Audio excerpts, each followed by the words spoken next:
السلام على سید الانبیاء والمرسلین اما بعد فاعوذ باللہ من الشیطان الرجیم بسم اللہ الرحمن الرحیم۔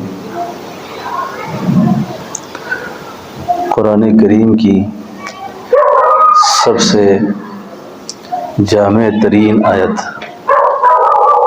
وہ آیت الکرسی ہے۔ آیت الکرسی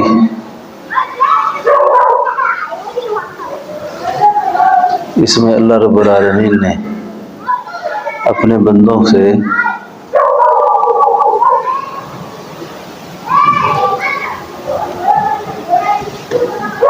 جو خطاب کیا ہے وہ عقلی دلائل سے کیا ہے۔ قرآن کریم میں مختلف آیات کے اندر مختلف مضامین کا ذکر ہے، لیکن سورہ اس آیت الکرسی کے اندر صرف عقلی دلائل کا ذکر ہے۔ وہ کیسے؟ اللہ لا الہ الا هو الحی القیوم، میں تمہارا کارساز بھی ہوں، دستگیر بھی ہوں، معبود بھی ہوں، تمہاری بگڑیاں میں ہی بناتا ہوں، تمہارا سب کچھ میں ہوں۔ کیا دلیل ہے؟ اللہ نے اپنی دو صفات کا ذکر کیا، پھر ایک صفت ہے حی اور ایک صفت ہے میں زندہ ہوں، میں قائم رہنے والا ہوں۔ اس سے کیا معلوم ہوتا ہے کہ انسان کے حالات کو وہ شخص نہ بنا سکتا ہے نہ بگاڑ سکتا ہے جس پر موت آتی ہو۔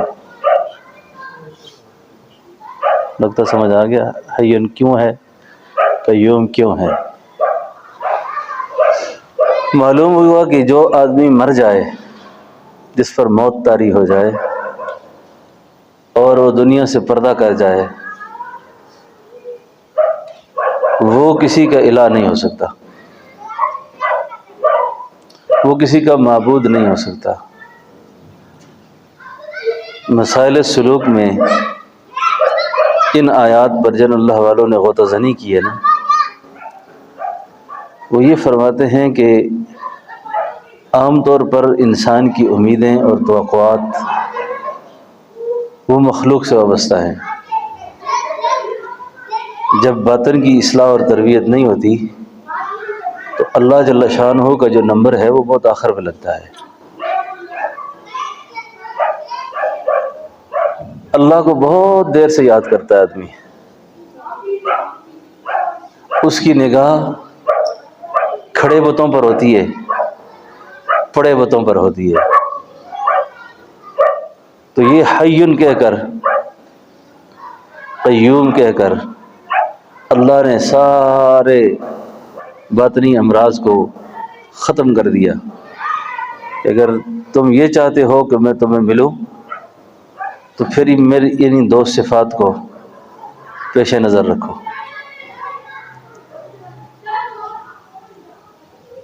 اگر آپ کو مجھے مسئلہ الہ سمجھ آنا ہو نا، مسئلہ الہ،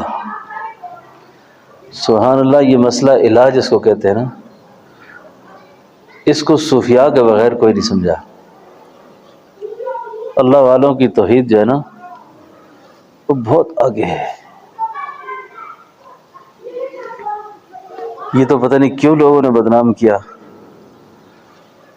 کیوں لوگوں نے مذاق اڑائے، کیوں لوگوں نے اللہ والوں کا استہزاء کیا۔ یعنی اللہ رب العالمین کی عبودیت کا رنگ ہو، عبادت کا، اللہ کو بزرگ اور برتر ماننے کا رنگ ہو، اللہ کو کارساز و دستگیر ماننے کا، غرض سب کچھ اللہ ہی کی ذات کو ماننے کا جو حقیقی پرتاؤ اور حقیقی رنگ ہے نا، وہ اہل دل کے سینوں میں ہے۔ اللہ لا الہ الا هو الحی القیوم،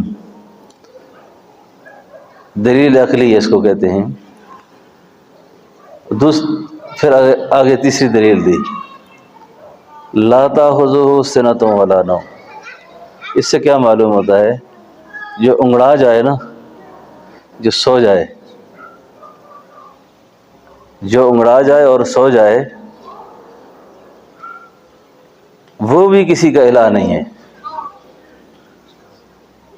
جو انگڑا جائے اور سو جائے وہ بھی کسی کا الہ نہیں ہے۔ میں کیوں معبود ہوں تمہارا؟ مجھے کیوں مانو؟ میرے ساتھ اپنا تعلق کیوں رکھو؟ اس لیے کہ میں ہوں وَيَبْقَى وَجْهُ رَبِّكَ ذُو الْجَلَالِ وَالْإِكْرَامِ، باقی سب فان ہیں، میں باقی رہنے والا ہوں۔ اور میری یہ جو صفت ہے نا، حی قیوم، عام طور پہ جو لوگ لکھتے ہیں نا حی، اس کے اوپر حمزہ ڈال دیتے ہیں۔ یہ حمزہ نہیں ہونا چاہیے اس پر، اس کے اوپر کیا ہونا چاہیے؟ شد ہونی چاہیے۔ تو حی یہ اللہ کی صفت ہے۔ اور جب آدمی، جیسے مولانا صاحب فرما رہے تھے کہ یہ عمل کرے تو اس طرح ہوتا ہے، تو یہ جو دھیان ہے نا اس کا، کھجور کے ڈھیر پر اللہ کے حبیب نے صحابی کو فرمایا تھا کہ تم نے پہرا دینا ہے، اور اس کی حفاظت کا ذکر اس جن سے جب گفتگو ہوئی تھی نا اس صحابی کی، کیا کہا تھا اس نے؟ بات یاد ہے کسی کو؟ جی، کل نہیں آؤں گا، آج مجھے چھوڑو، کل نہیں آؤں گا، آج مجھے چھوڑو۔ کیوں؟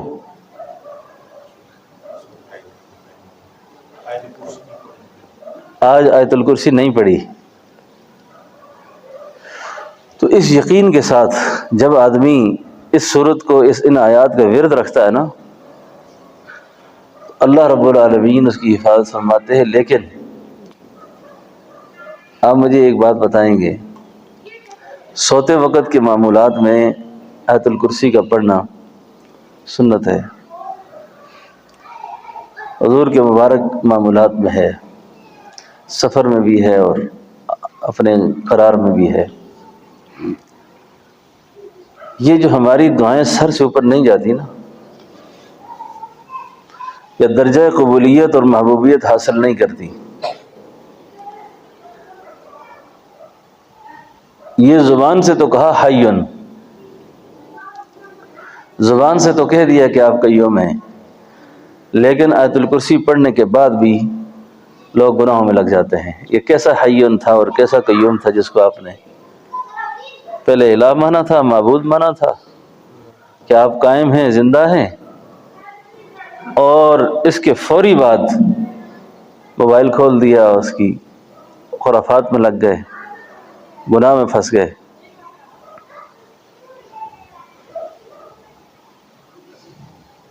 تو لا تأخذہ سنۃ ولا نوم، پتہ نہیں کس تفسیر میں کس بزرگ نے لکھا تھا، میں بہت عرصہ پہلے اس کو دیکھا، آج مولوی صاحب نے یاد کرایا سبق،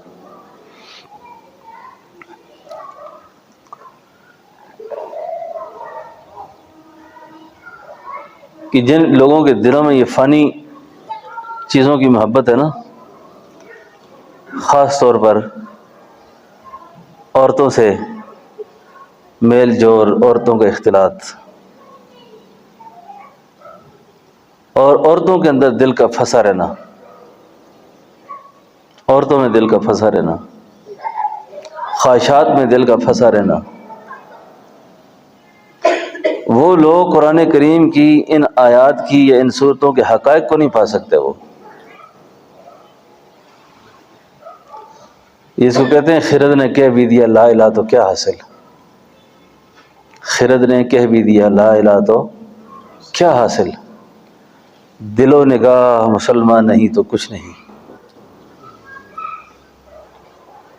جب دل تمہارا مسلمان نہیں ہوا نا اور نگاہ تمہاری مسلمان نہیں ہوئی، تم نے کہہ دیا اللہ لا الہ الا هو الحی القیوم،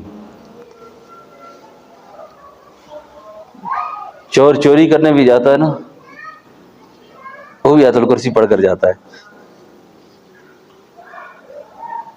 ہمارے دوست ہیں، کہنے لگا جی میرے گھر میں چوری ہوئی ہے، میں بھی آیت الکرسی پڑھ کے سویا تھا۔ میں نے کہا چور بھی آیت الکرسی پڑھ کے آیا ہوگا۔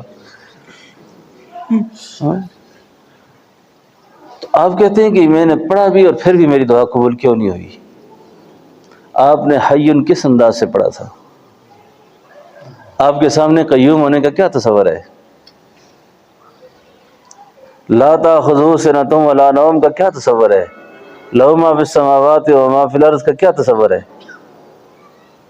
اب جس طرح کا آپ کا یقین ہے، جس طرح کا آپ کا اس ذات کے بارے میں گمان ہے، ویسا معاملہ ہوتا ہے۔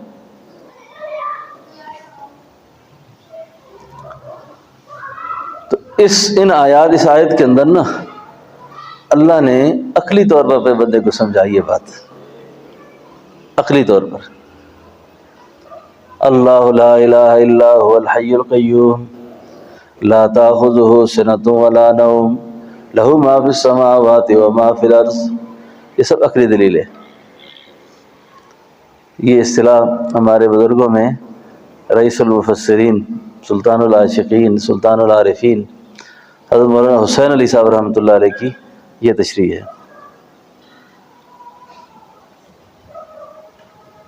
میری بات سمجھ آ رہی ہے آپ کو؟ اللہ کو جس آدمی نے حیٌ مانا نا، قیوم مانا ہے، کیوں مجھے دیکھتا ہے، قائم رہنے والا ہے، میں کسی ذات کے پیرے میں ہوں۔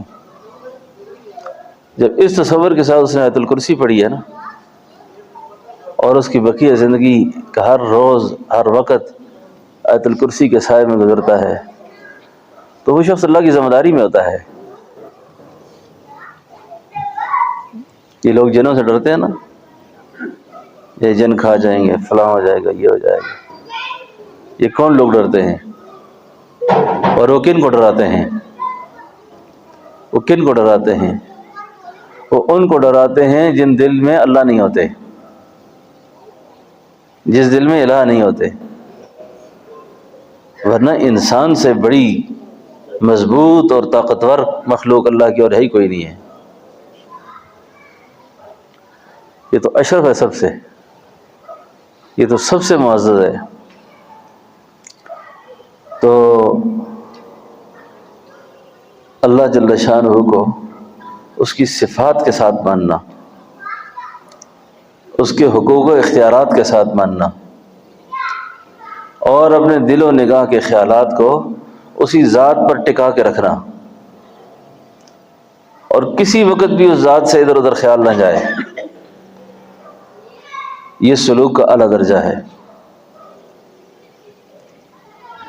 امام ربانی فرماتے ہیں مسرت التوحید اعلیٰ درجہ نے سلوک۔ سلوک کا سب سے کامل درجہ کیا ہے؟ تصوف کی انتہا کیا ہے؟ پیری مریدی کے خلاصے میں سالک کو کیا چیز ملتی ہے؟ فرمایا وہ مسئلہ الہ ملتا ہے، مسئلہ توحید نصیب ہوتا ہے۔ اور یہ جب توحید نصیب ہو جاتی ہے، توحید نصیب ہو جاتی ہے، پھر یہ شخص کون ہوتا ہے؟ اللہ فرماتے ہیں میں اس کی زبان ہوتا ہوں، میں اس کی آنکھ ہوتا ہوں۔ وہ کتنے معزز لوگ ہوتے ہیں، کتنی شان والے ہوتے ہیں وہ، جن کی زبان پہ اللہ بولتے ہیں، جن کے دیکھنے پہ اللہ دیکھتے ہیں، جن کے سننے پہ اللہ سنتے ہیں، جن کے پکڑنے پہ اللہ پکڑتے ہیں۔ یہ بات تو بہت مختصر سی ہے، اس کو وصول اللہ بھی کہتے ہیں، وصول اللہ۔ اور وصول اللہ کا جو سفر ہے نا، یہ ہے بڑا مشکل ہے، لیکن جس وقت یہ دولت نصیب ہو جاتی ہے نا، تو کئی دفعہ اس مقام پر پہنچنے والے جن لوگوں کو اللہ نے خود مشاہدات کرائے نا، تو دیوانے بن جاتے ہیں کہ اتنا آسان سبق ہے، یہ مخلوق کیوں نہیں سمجھتی؟ اتنا آسان سبق ہے کہ یہاں کی بات یہاں تک پہنچانی ہے، بس ایک بالشت کا فاصلہ ہے صرف، ایک بالشت کا سفر ہے سارا، اور کسی کی عمر لگ گئی اور کوئی عمر بھر اسی سفر میں رہا، اور کسی کو اللہ نے بہت جلدی عطا فرما دی۔ اس میں انسان کی جتنی بھی التجا اور زاری ہو نا، کوشش ہو اور اپنی تنہائی کو ستھرا رکھا ہوا ہو، تنہائی کو پاک رکھا ہوا ہو، اللہ کو حاضر سمجھ کر زندگی گزارتا ہو،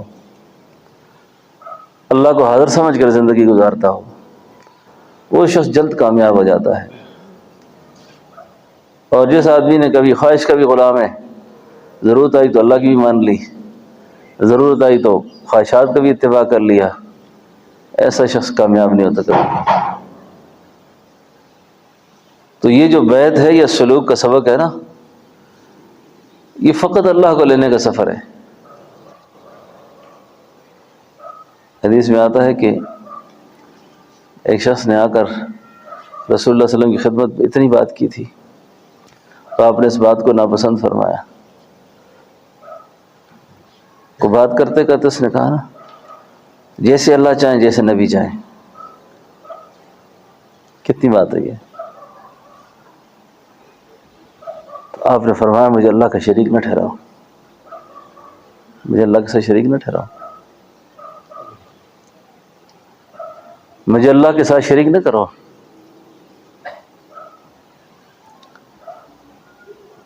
تو عرض یہ ہے کہ یہ ہمارے ذکر اذکار، ہماری مجلسیں، ہماری یہ گفتگو، اس سارے کے سارے کا جو حاصل کلام ہے وہ یہ ہے کہ اللہ کو اس کی ذات کے ساتھ، اللہ کو اس کی صفات کے ساتھ، اللہ کے اس کے حقوق و اختیارات کے ساتھ دل و جان سے ایسے تسلیم کر لے کہ اللہ کے علاوہ جتنا ما سوا ہے وہ اندر سے نکل جائے، ایک اللہ باقی رہ جائے، ایک اللہ باقی رہ جائے۔ شیخ نثار صاحب رحمۃ اللہ علیہ فرمایا کرتے تھے، ما سوا سے ہم گریزاں ہو گئے۔ ما سوا، یہ ما سوا کیا ہے؟ اللہ کے علاوہ ہر چیز ما سوا ہے، اللہ کے علاوہ سب اللہ کا غیر ہے۔ ما سوا سے ہم گریزاں ہو گئے، یعنی کافر تھے مسلمان ہو گئے۔ دین و دنیا جان و دل ہوش و حواس، دین و دنیا جان و دل ہوش و حواس سب فدائے روئے جانا ہو گئے، سب فدائے روئے جانا ہو گئے۔ کچھ تو تیرے عشقوں پہ قربان ہوئے، کچھ تو تیرے عشقوں پہ صدقے ہوئے، کچھ تیرے غمزوں پہ قربان ہو گئے۔